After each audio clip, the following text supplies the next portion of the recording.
자, 전광훈 목사가 또 사고를 쳤네요. 이거 이거 어떡하죠? 대통령이 있어서 이번에는 직접 전화 왔대. 대단하네요. 한번 영상 먼저 보시고 얘기할게요. 그럼요. 이분 어디까지 나가는 무슨 거죠? 얘기를 한 거길래 이렇게 국민의힘을 완전히 뒤흔드는데 내용을 확인해 보겠습니다. 이번에는 대통령실까지 뒤흔들고 아침에 있어요. 일찍이 And today morning, 청와대 대통령실로부터 제가 전화를 받았습니다. I've gotten a call 자, 4월 25일 상황인데요. 윤석열 대통령이 미국 가기 전입니다. 청와대 대통령실로부터 제가 전화를 받았어요. 대통령께서 미국을 가십니다. from the Blue House, 대통령께서 미국을 가십니다. and the president is going to America. 목사님, And Pastor, 반드시 저 민노총 세력을 막아주세요. you must surely 그러니까 확실한 것은 윤석열이 전화한 건 아니네요. 보니까 대통령님이 이번에 미국에 가십니다라고 하는 거 봐서는 윤석열은 아닙니다. 전화한 사람이.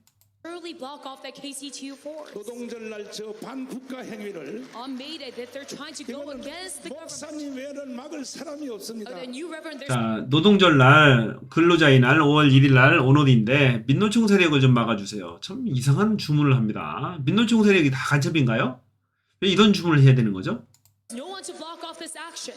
제가 이렇게 대답했습니다. And I answered, 걱정하지 마시고 you don't need to worry about 미국에 this. 잘 다녀오시라고 And 말씀하시고 success to your. 반드시 대한민국은 우리가 지켜낼 것입니다. And we will surely protect the region of South 동의하십니까? Korea.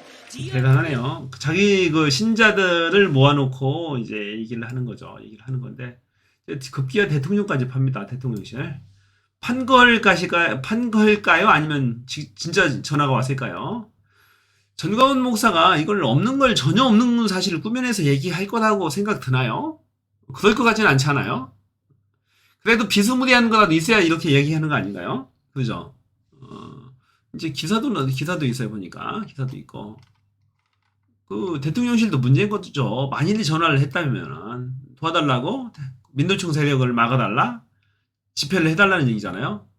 그 집회를 사주한 거죠. 예전에는 뭐 고발 사주도 하더니 이제는 집회를 사주합니다. 그러면은 대통령실에서 전화를 했다. 또 폭탄을 던졌다. 여흔들은 제어 불가 전광훈. 만일에 이것이 사실이라 한다면은 진짜 이거 탄핵을 반드시 받아야 됩니다. 이건 집회의 자유에 개입을 하잖아요. 하라마라 특히 대통령실이 특정 목사한테 전화를 해서 집회를 해달라라고 얘기했다면 그것은 큰일 나는 거죠. 헌법상 집회의 자유를 침해한 겁니다. 집회를 할 자유도 있지만은 가만히 있을 자유도 있고 하지 말아야 할 자유도 있는 겁니다. 하라마라 대통령실이 나서서 개입한다는 것은 중대한 헌법 위반이 되는 거죠. 언론 자유, 그 다음에 집회의 자유에 대한 중대한 침해입니다. 그래서 헌법 위반이 되는 거죠. 집시법 위반이죠, 또. 그래서 진짜 중대한 행위를 하고 있어요. 이것은 사실 국정조사도 해야 되는 겁니다. 오늘 아침 대통령실로 전화를 받았습니다. 대통령께서 미국에 가시는데 목사님이 저 민주노총 세력을 막아달라.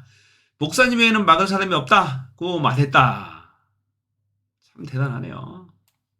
예전에 동영상에서 제가 한번 봤던 것 같은데 또 김건희한테 뭐 전화 받았다. 뭐 이런 얘기도 했었죠. 했었던 것 같아요. 보니까. 지금 그 영상을 좀 뭐 어디 있을 건데 막아달라. 라고 했다. 참 큰일 났습니다. 큰일 났어요.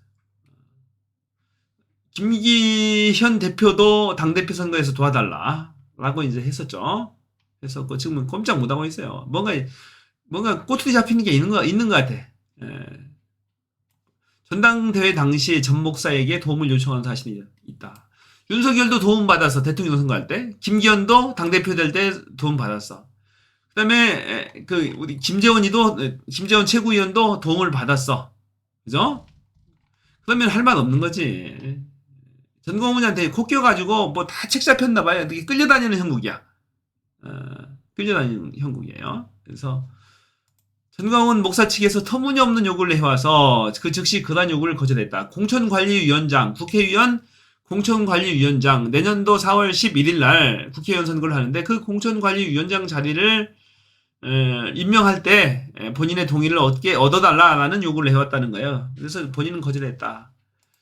어디까지 사실인지 모르겠어요. 보세요. 당장 당대표 선거가 급한데 거절하기도 쉽지 않은 거잖아요. 본인만은 그렇다고 하지만 실제로 그랬을까에 대해서는 의문입니다. 의문이에요. 태우도 한마디 하잖아요. 나는 엄한 곳에서 도움을 구걸하진 않았다. 김기현 대표를 애둘러서 비판하는 거죠. 그래서 지금 윤석열 대통령부터 해서 지금 다 문제가 있습니다. 윤석열도 지난 대통령 선거에서 도움을 요청했고, 여기도 다 마찬가지잖아요. 지금 김기현 당대표, 김재원 최고위원. 앞으로 국회의원 선거 과정에서 또 마찬가지겠죠. 각 지역구에서 국회의원 입후보자, 국민의힘 입후보자를 결정할 때에도 우리 그 전광훈 목사가 영향력을 미치겠다는 거야. 그러니까 미치는 거지. 지금 환장하는 거지. 뭐 펄펄 뛰는 거죠. 지금. 자, 여기까지 할게요.